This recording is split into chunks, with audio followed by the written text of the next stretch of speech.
For having me. My apologies for being late. I traveled about 3.5 hours to get here, so I am committed to making sure I talk to the community. My name is Jeff Morris, and I'm a sixth-generation Northern California resident. I'm a descendant of ranchers and gold miners that set up Trinity County, which if you don't know where Trinity County is, if you head north on I-5, hang a left when you get to Redding and stop before you hit the coast. That's Trinity County. It's a very rural county. There's about 14,000 people there. It's about the size of Rhode Island, and 73% of the land is owned by the federal government.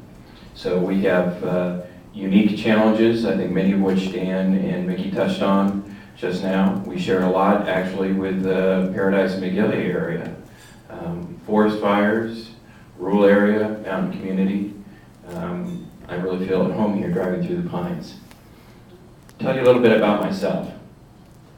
I grew up in Weaverville. My family's been there for a long time, as I said. Went to Brazil for a year after I got out of high school on a foreign exchange program, which is a fantastic experience. Moved back and went to Sac State, and after I left school, I went on to work for Tower Records as an advertising executive for about 6 years in their heyday before electronic downloads. My wife and I, it's a shame they're not around anymore because that was a great store. Russ Solomon, the owner of that store, is a fantastic person, and he was always very kind to his employees. Fabulous person. After that, I moved to Los Angeles with my wife. We got married down there. And then in 1999, we moved back to Weaverville. And the reason we moved back to Weaverville was because my grandfather was in failing health. He was in his late 80s at the time. And my grandfather was the most amazing person I've ever met. In 1912, he was brought up to Trinity County by an adoption agency. His mother had him out of wedlock, and at that time it was certainly not very socially acceptable. And he came up from Lake County. And when the adoption agency brought him to Weaverville, the whole town turned out to see who was going to adopt this little boy. And a couple named Joe and Kathleen Morris decided that they were going to adopt him. Now, Joe and Kathleen met on a sailing ship coming around Cape Horn in the late 1800s. Joe was a whaling captain, or ex-whaling captain, ex because he had been a prisoner in the coal mines in Siberia for poaching walrus off the coast of Russia, and a little larceny, but you know, it was a living. And Kathleen was just fresh off the boat from Ireland, and Kathleen O'Connell, prior to being married. So they had met coming around Cape Horn, fell in love, got married, moved to Weaverville, and adopted this little boy in 1912. My grandfather spent the rest of his life giving back to that community. And he gave back to that community in many different ways. One of which was in the 1940s, just when the war was starting. He, my grandmother Florence, and a few other couples started a business called Weaverville Industries. It was probably the first small diameter timber company in the United States, and what they did, they bid on a contract to build ship bumpers out of saplings. And so they tie all these saplings together into this big round cylinder, and that was the ship bumper to insulate the ships from the docks during World War II. They bid on a military contract. Provided a lot of jobs for local people at that time. Another thing that they did after the war ended, they were smart and they bought a hardware store, Morris Hardware, which had been there for decades. And they provided jobs to people, but the main thing that they did was they provided many people their first line of credit. And I continually, during this campaign, have people walking up to me saying, you know what, I knew your grandfather. And, you know, I was young, I was starting out, it was the 50s, I was fresh back from the war, and I went into the hardware store and he said, you know what, just take that washing machine home. Just take it home. We know where you live, we know your neighbors, just take it home. That is the attitude, folks, that needs to happen in this country. Not giveaways, but supporting our communities. And it's something that I have taken very seriously in my role on the Trinity County Board of Supervisors, which is where I now serving on the Trinity County Board. When my wife and I moved back from Los Angeles, we did a few things in town. We still had a consulting business, which we still have. But we opened a coffee shop in town called Mama Llama. pre-Starbucks, pre-other coffee houses, sold it 2 years ago, provided local jobs, moved money through the local economy. In 2004, our county was days away from bankruptcy. Our county hospital was about to close.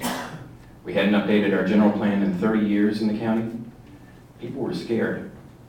I was scared, and it's not unlike what we're seeing nationally right now. Failing economy, healthcare failing, people nervous about what the future might hold. When I took office, I was elected to the Trinity County Board of Supervisors that year. When I took office in January 2005, one of my first acts, well, the board's first acts actually, there were only 4 of us. One of the board members had died in the previous year. We didn't have a chief administrative officer either, so this is just 4 lay people trying to save this small rural county. One of my first acts, along with the rest of the board members, was borrowing $3 million in road funds in order to make payroll that week. Things were dire. In the last 3.5 years, we have restored the county's bond rating to investment grade status from junk status. Although we're still struggling, we're financially solvent. We've moved the hospital into an independent healthcare district when people said it couldn't be done, you should just close the damn thing.